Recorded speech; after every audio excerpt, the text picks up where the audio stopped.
इस बीच एक और बड़ी खबर, पीएम मोदी के वीडियो पर मल्लिकार्जुन खड़गे का वार। पेपर लीक मुद्दे पर संसद में बहस होनी चाहिए, मल्लिकार्जुन खड़गे कह रहे हैं। सदन में प्रधानमंत्री मोदी बयान दे। आधी रात के बयान पर कांग्रेस ने सवाल उठाए हैं। तो देखिए, कांग्रेस की तरफ से ये बयान, पीएम मोदी ने जो वीडियो जारी किया आधी रात, उस पर मल्लिकार्जुन खड़गे का पलटवार देखने को मिला है। क्या कह रहे हैं मल्लिकार्जुन खड़गे, आपको बता रहे हैं। पेपर लीक मुद्दे पर संसद में बहस होनी चाहिए, लेकिन जब बहस करने जाते हैं तो विपक्ष खुद ही नारेबाजी करता है और जिसकी वजह से कार्रवाई स्थगित हो जाती है। तो सदन में प्रधानमंत्री नरेंद्र मोदी को बयान देने की नसीहत मल्लिकार्जुन खड़गे दे रहे हैं, जो आधी रात को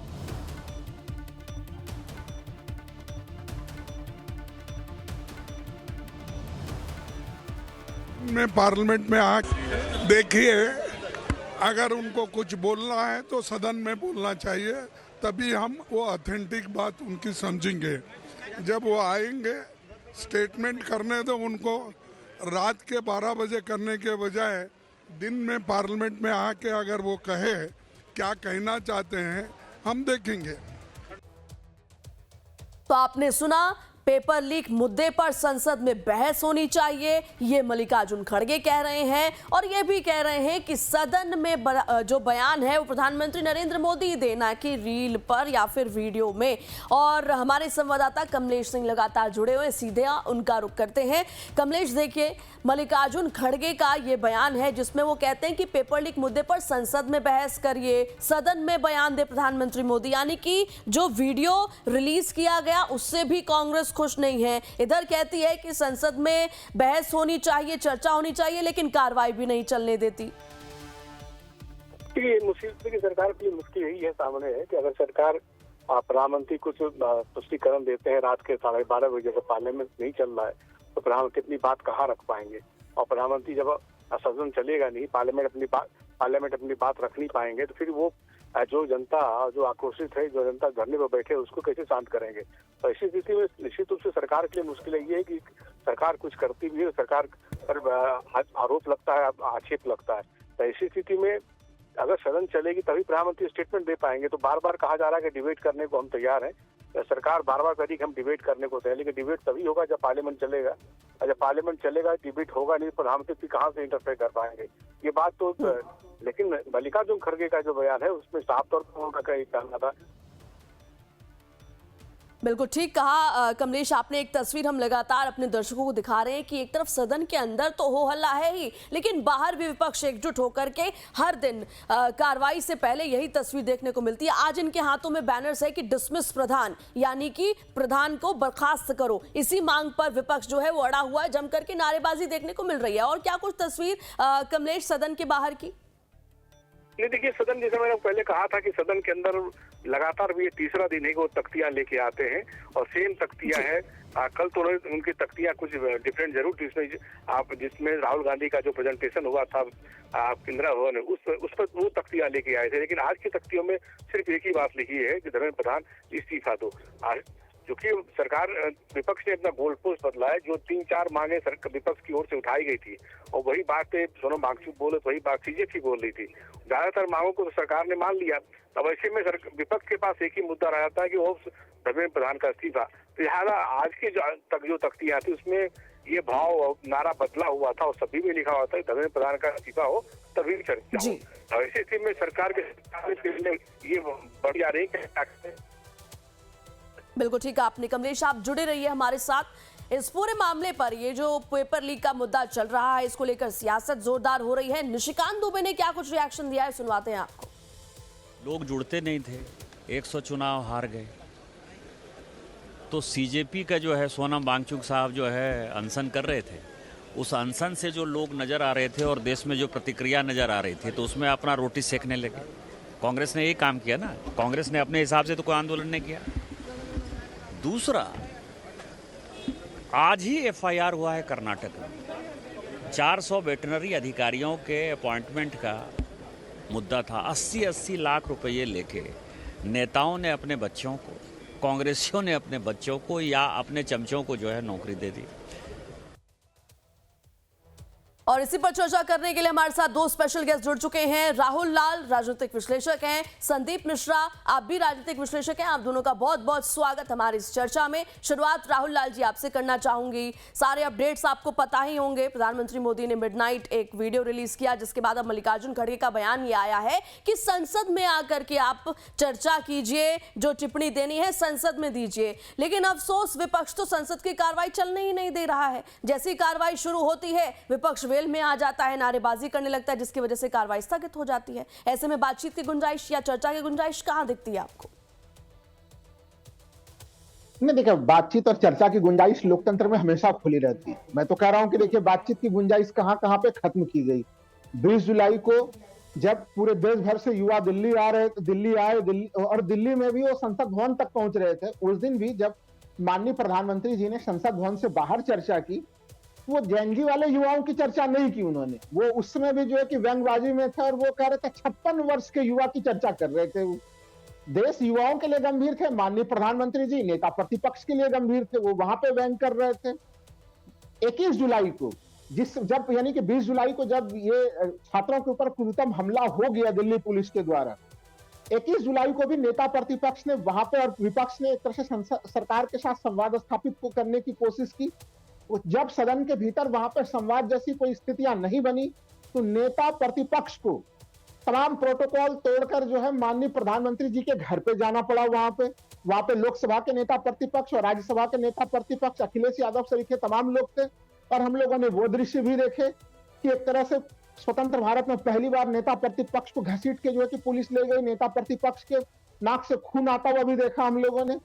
उस समय भी अगर प्रधानमंत्री जी चाहते तो उनके घर के सामने में कोई आ ही गए थे, बुलवा लेते अंदर और बातचीत कर लेते। वो रास्ता भी उन्होंने छोड़ दिया। तो सदन के भीतर सदन के बाहर सरकार बातचीत नहीं कर रही है। अभी भी आप देखिए ये मामला इतना बड़ा हो गया है। मैं तो कह रहा हूं कि धर्मेंद्र प्रधान का इस्तीफा पूरा देश ही मांग रहा है। उनके अकाउंटेबिलिटी तय करने की बात हो रही है। और ऐसा नहीं है कि भारत में कोई नैतिकता के आधार पर, जिम्मेवारी के आधार पर पहली बार कोई इस्तीफा लेने देने का मामला बना है। जब मेनन साहब नेहरू जी के बहुत करीबी थे, लेकिन उनके ऊपर भी कुछ इस प्रकार के आरोप लगे। मेनन जी को इस्तीफा देना पड़ा था उस जमाने में। लाल बहादुर शास्त्री, उनको इस्तीफा देना पड़ा था। जब रेल दुर्घटना हुई उन्होंने स्वैच्छिक तौर पर इस्तीफा दे दिया था। और ये सब तो कांग्रेस के भीतर तो इस्तीफा लगातार चलती रही आरोप लगने के बाद। भारतीय जनता पार्टी में भी अगर आप देखिए, जन हवाला डायरी में जब नाम आया लाल कृष्ण आडवाणी जी का, उन्होंने इस्तीफा दे दिया था उस समय पद से जो है। लेकिन अब जो भारतीय जनता पार्टी का जो नया युग है, ये जहां पे राजनाथ सिंह कहते हैं कि हमारे सरकार में इस्तीफा नहीं होता, इस्तीफा नहीं होगा, यहाँ पे वहां से समस्या आती। तो मुझे लग रहा है कि धर्मेंद्र प्रधान जी का इस्तीफा लेकर आराम से संसद को सुचारू रूप से चलाया जा सकता है। और ये बात बड़ी गंभीर है कि देखिए प्रधानमंत्री जी खुद रात 12 बजे जो है कि वो वीडियो बना रहे हैं। आखिर ऐसी स्थितियां क्यों उत्पन्न हो गई कि उन्हें रात में मध्य रात्रि में वीडियो बनाना पड़ रहा है? जंतर मंतर पे यह आंदोलन जून से ही चल रहा है। सबों की नींद 20 जुलाई के बाद से ही क्यों सरकार की कुंभकर्णी नींद खुल रही है? आप अगर प्रोटेस्टर से बातचीत भी कर रहे हैं तो उसके बाद से 20 जुलाई से वो प्रक्रिया शुरू हुई, कल वो बातचीत की कहानी शुरू हुई, आज भी बातचीत चलेगी, अच्छी बात है। लेकिन सदन के भीतर एक तरह से सत्ता पक्ष को विपक्ष को भी विश्वास में लेना चाहिए। और उस जगह पर विपक्ष को विश्वास लेने में ये सरकार विश्वास नहीं रखती है। तो ये एक डेडलॉक बना हुआ है। धर्मेंद्र प्रधान को इस्तीफा लेकर कहीं न कहीं इस डेडलॉक को तोड़ा जा सकता है, क्योंकि विपक्ष का लगातार, और विपक्ष की यह मांग विपक्ष ने कोई अपने तरफ से तैयार नहीं किया कि धर्मेंद्र प्रधान का इस्तीफा चाहिए। विपक्ष स्पष्ट तौर पर राहुल गांधी जी ने बार बार अपने प्रेस कॉन्फ्रेंस में कहा कि हमारा डिमांड नहीं है, ये जो तमाम जो छात्र हैं उनका डिमांड है। जंतर मंतर पे चले जाइए। जंतर मंतर का सबसे बड़ा स्लोगन क्या है? धर्मेंद्र प्रधान इस्तीफा दे। धर्मेंद्र प्रधान का इस्तीफा देना एक तरह से इसमें सबसे बड़ा मांग है भारत में। और आज तो देश भर के हर जिले, हर जगहों पे जो है कि आंदोलन चल रहा है इस समय। तो सरकार को इस आंदोलन के इंटेंसिटी को समझना चाहिए। और नेता प्रतिपक्ष के ऊपर या विपक्ष के ऊपर यह आरोप लगाना कि विपक्ष अपना स्कोर सेट करने का प्रयास कर रहा है, मुझे लग रहा है कि यह चीज भी सही नहीं है। अगर 3 मई को नीट का पेपर हुआ था, उसके बाद से जब लीक होने की खबरें आने लगी थी, उसी समय से हालांकि फिर रीनीट भी कराया गया, लेकिन तब से आप देखिए तो कांग्रेस लगातार जो है गूंज को लेकर कार्यक्रम कर रही है। विपक्ष के अलग अलग ढंग से जो है कि पेपर लीक को लेकर जो है कि दबाव बना रहे हैं। तो पेपर लीक एक बड़ी गंभीर समस्या बनी हुई है और उसको लेकर विपक्ष और युवा इस सरकार को उनको संशोधन करने के लिए दबाव बना रहे हैं।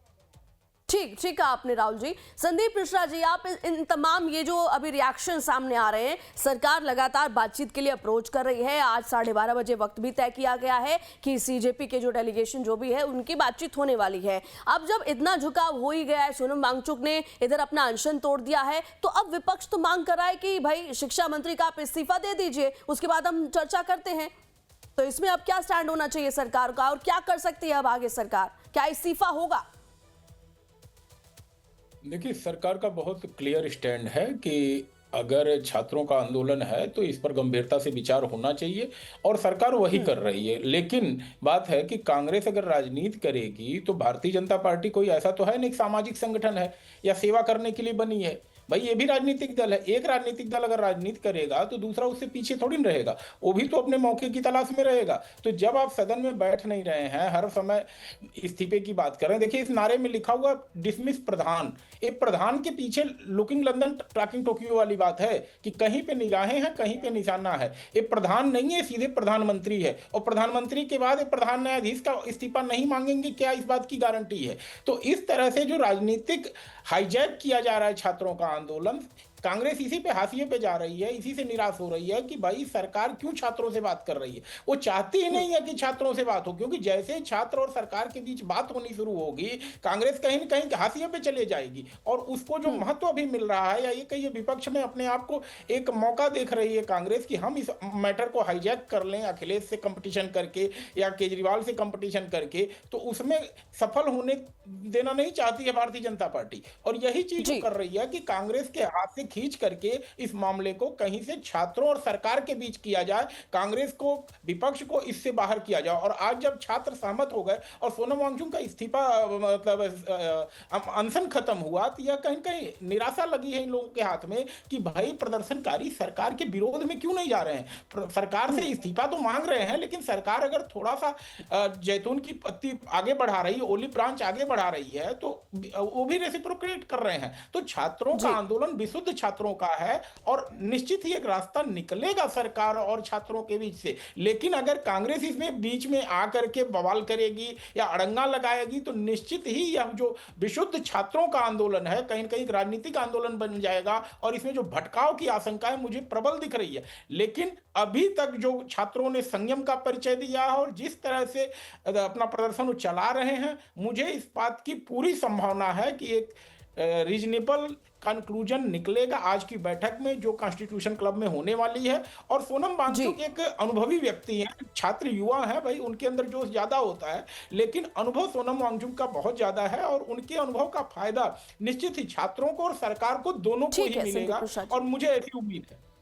जी ठीक है।